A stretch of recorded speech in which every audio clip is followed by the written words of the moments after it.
Hello again, and welcome to Daewoo Rifle Parts TV, DaewooRifleParts.com's internet, YouTube, whatever channel. Today we're going to be doing the differences between the DR200, quite common, well, for a Daewoo rifle, and the very, very rare and even rarer to find all intact and not blown up DR300 7.62x39 rifle. Cue crazy intro music.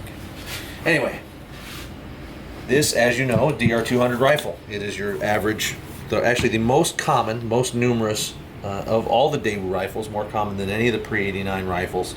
Probably more of these were imported than all of the pre-89 rifles combined. The K1s, K2s, and all their various incarnations and model designation changes, which, as we touched on in another video, were done mostly at the behest of the importers or because of state level prohibitions on this model or that model of gun. What really happened is really rare critter here is this is a DR300.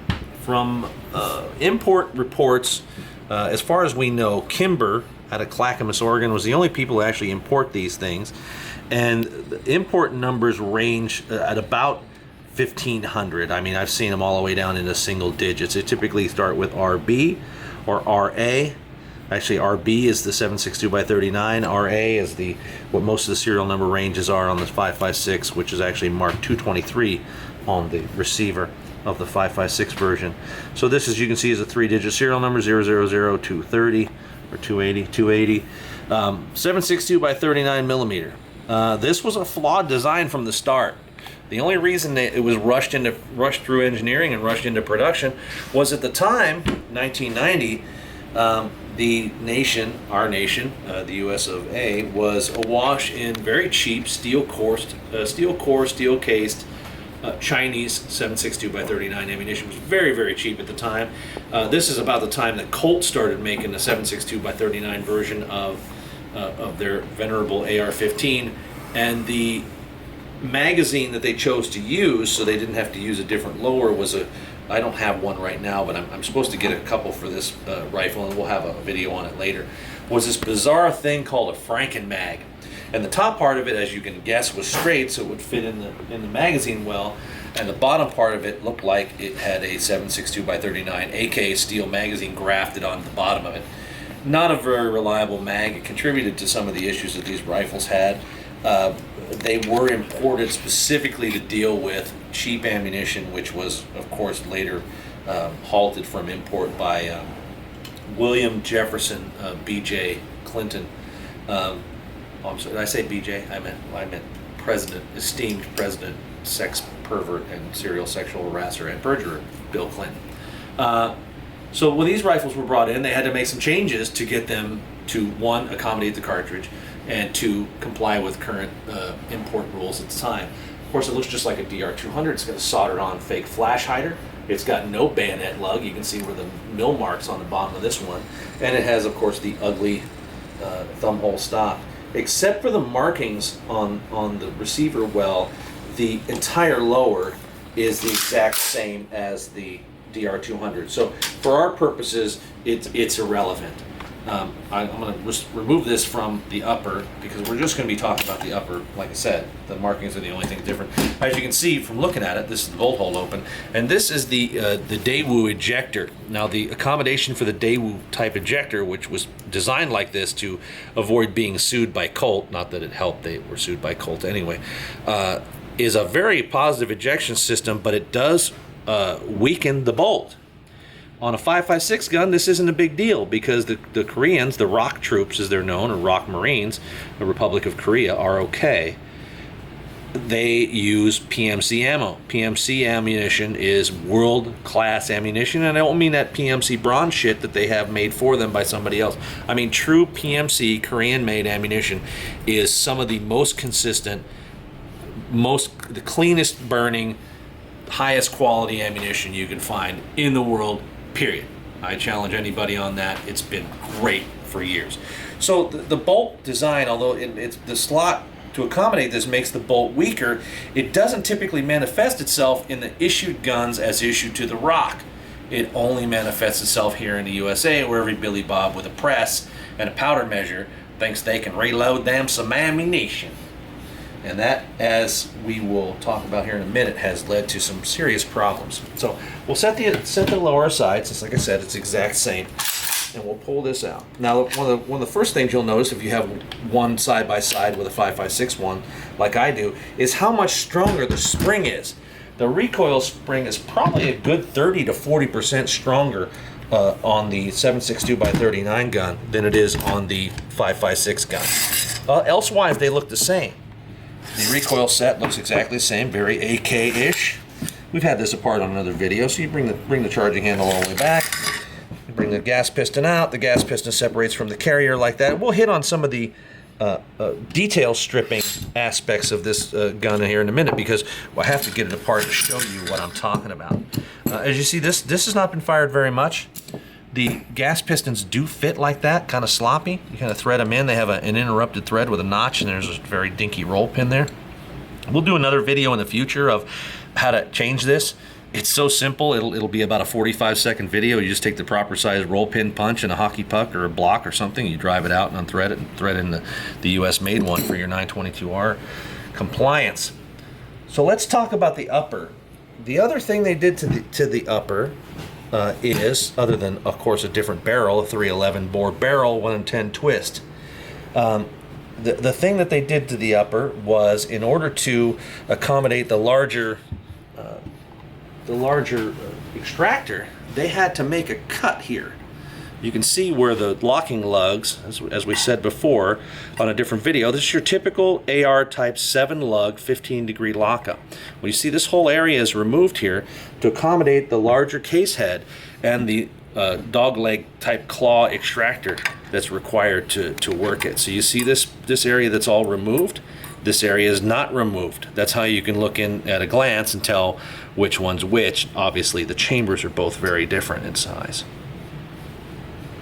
So we're going to set this upper aside.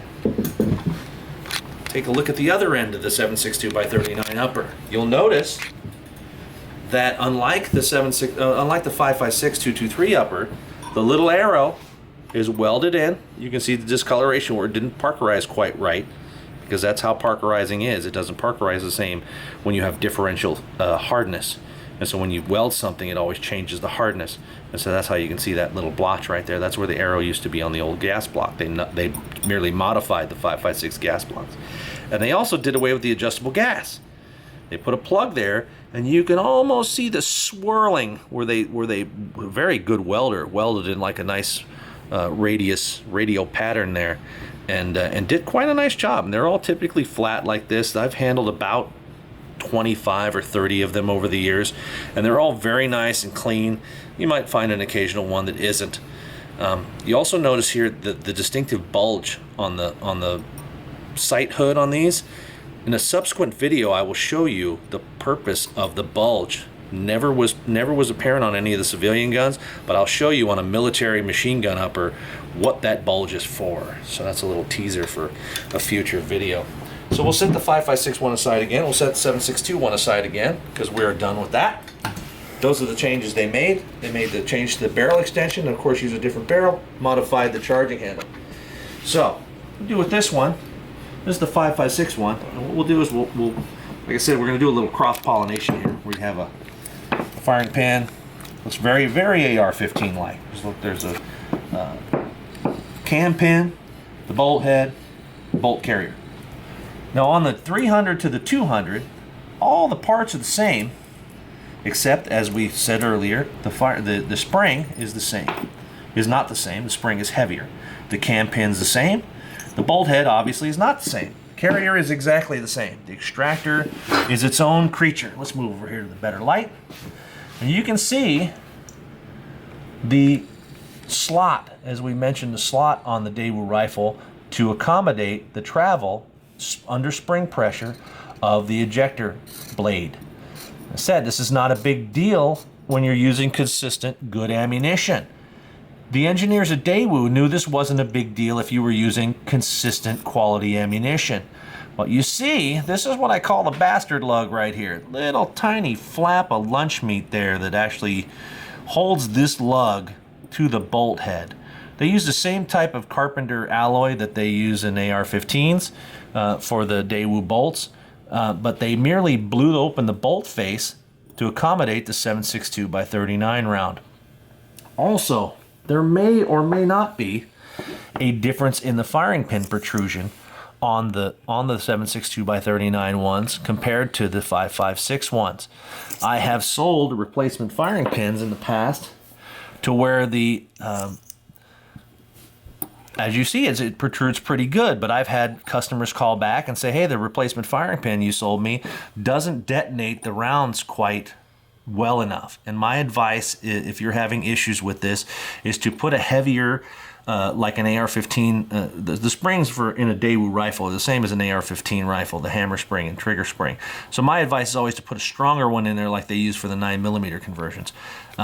Because some of this 7.62 by 39 ammo will not pop. A word about consistent ammunition. When these were imported in 1990 to 1994, 1993 or 4, the country, we had a lot of quality Chinese ammo out there. For as much as I bitch and complain like everybody else about Chinese commie shit this and Chinese commie shit that, Chinese ammo is excellent ammo. Compared to Russian ammo, compared to Tula ammo, compared to some of this Romanian garbage, copper washed and all this other shit that's out there, the Chinese ammo was always good. And the South Koreans or the ROC, they developed this gun for that Chinese ammo. Well, of course, the guns are going to last a lot longer than the ammo, especially if the ammo is subject to arbitrary dictatorial import bans. So there we have it. As a result, as once again the laws of unintended consequences apply, these rifles typically are not found intact. Almost always what will happen is the bastard lug will give up, because a lot of Tula and Wolf and some of this other garbage ammo has, and I'm not skylarking here, this is measured, observable variations in powder charge between 17 and 21%. Anybody's ever shot a full magazine of Wolf out of a machine gun knows that the powder charges are all over the place. Due to that, not to mention it was just a poor design. This lug is typically the lug that comes loose first, breaks first, and then it's a cascading failure, because the load from the 7.62 by 39 round is not sufficient. The 6 lugs remaining are not sufficient. And even Colt had some issues with their early 7.62 by 39 ARs. The difference is with the Colt AR, you can send it back to Connecticut and get it fixed. You can very well send these back to Seoul to get them replaced. You can see the extractor. We'll take the extractor out of the 5.56 gun. The extractor is much different than the 223 5.56 extractor, and is, for all intents and purposes, unobtainium. It cannot be found anywhere. The Koreans won't sell you one. They're just not available. If you have one and you have a broken extractor, you're pretty much at the mercy of somebody like me who will make a pretty good dollar off of you to sell you a part you don't have and can't get. Or you can have some made. By all means, if you're a machinist and you want to make 100 of these extractors for the 1,500 guns that are out there, minus however many are lost to attrition, by all means, let me know. I'll sell them for you.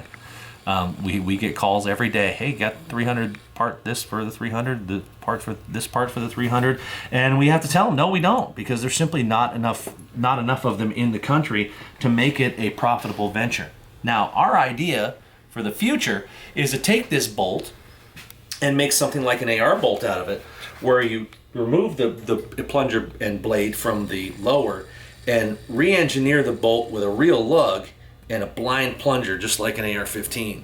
The only problem with that is they're gonna cost, a few $100s just to get off the machine, heat treated. That's not even finished, but just heat treated and particle tested to make sure that they're solid. They're gonna cost several $100s a piece, which most guys with 300s aren't gonna pay the money. So, in conclusion, I just want to thank you for watching the video, but you're getting a glimpse at something that most people have never even seen, except as a whole item on somebody's gun show table, if you're lucky enough to live in a place where somebody has some for sale, or as a collection of broken parts. Now this gun, I just traded into, and what I'm going to end up doing it, in all honesty, is just parting it out, because it's actually worth more money parted out than it is as a complete rifle. It's the economics of getting things machined. As always, please subscribe. Thank you for watching, and go out there and make some empty brass.